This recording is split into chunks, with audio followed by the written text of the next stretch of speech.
Assalamualaikum warahmatullahi wabarakatuh. Perkenalkan, nama saya Mutiara Fajar Usman. Saya mahasiswa dari kelas Akuntansi Keuangan Lanjutan 2 yang diampu oleh Ibu Rahmawati. Pada kesempatan kali ini, saya akan menjelaskan mengenai metode penjabaran laporan keuangan dalam mata uang asing. Metode penjabaran tersebut terbagi menjadi dua jenis.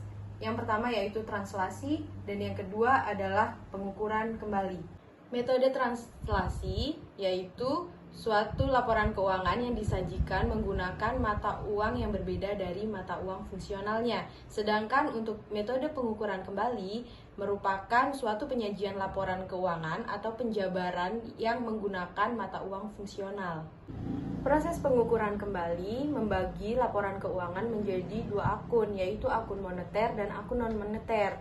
Pada akun moneter, itu merupakan suatu akun yang nilainya tetap menggunakan kurs kini. Contohnya seperti kas, utang jangka panjang atau utang jangka pendek, lalu piutang.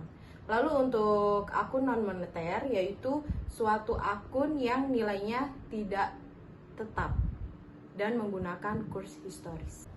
Untuk mendalami pemahaman mengenai metode pengukuran kembali, maka akan saya jelaskan mengenai ilustrasi German Company, di mana perusahaan German Company memiliki nilai mata uang fungsional yaitu rupiah, sedangkan untuk pelaporan keuangan pada German Company menggunakan mata uang asing yang diukur kembali. Maka proses konsolidasi akan sama dengan entitas anak domestik.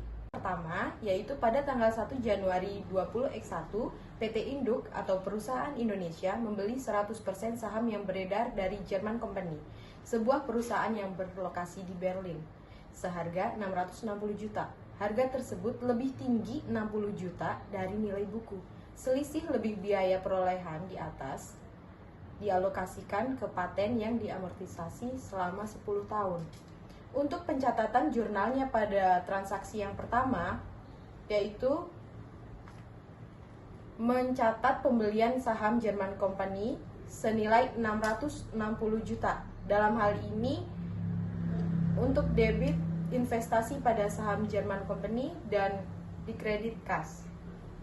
Lalu, untuk penilaian berapa saham yang perusahaan miliki menggunakan Jurnal Eliminasi Ekuitas Entitas Anak dalam pengkonsolidasian laporan keuangan sesaat setelah akuisisi. Debit modal saham biasa German Company, saldo laba, diferensial yaitu nilai yang terjadi antara perbedaan nilai buku, lalu dikreditkan investasi pada saham German Company yang sudah dicatat pada jurnal sebelumnya. Lalu yang terakhir yaitu jurnal mengenai paten. Paten di sini nilainya sama dengan diferensial mengenai perbedaan nilai pembelian dan nilai buku. Lalu transaksi selanjutnya pada tanggal 1 Oktober 20X1, entitas anak mengumumkan dan membayar dividen sebesar 6.250 euro. Jurnal untuk mencatat transaksi tersebut yaitu jurnal yang dibuat oleh PT Induk setelah proses konsolidasi selama tahun 20X1 tersebut, yaitu untuk pengakuan dividen, maka perusahaan mencatat penerimaan kas sebesar 85 juta dan dikreditkan dengan investasi pada saham German Company senilai 85 juta rupiah. Nominal 85 juta tersebut merupakan 6.250 euro yang menggunakan kurs kininya senilai 13.600 rupiah.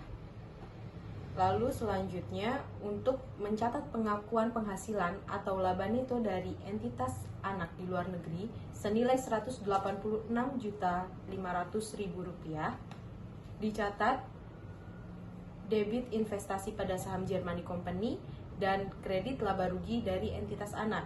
Nilai tersebut didapatkan atau diperoleh dari saldo yang ada pada entitas anak menggunakan euro lalu dikalikan dengan kurs kini. Lalu pada 31 Desember 20X1 perusahaan induk mencatat transaksi pengakuan penghasilan atau laba neto dari entitas anak di luar negeri senilai Rp186.500.000. Hal ini dikarenakan laporan keuangan dari entitas anak dikonsolidasikan menjadi mata uang fungsional yang menggunakan kurs kini, sehingga memperoleh nilai Rp186.500.000, di mana pencatatannya debit investasi pada saham German Company, lalu kreditnya laba rugi dari entitas anak.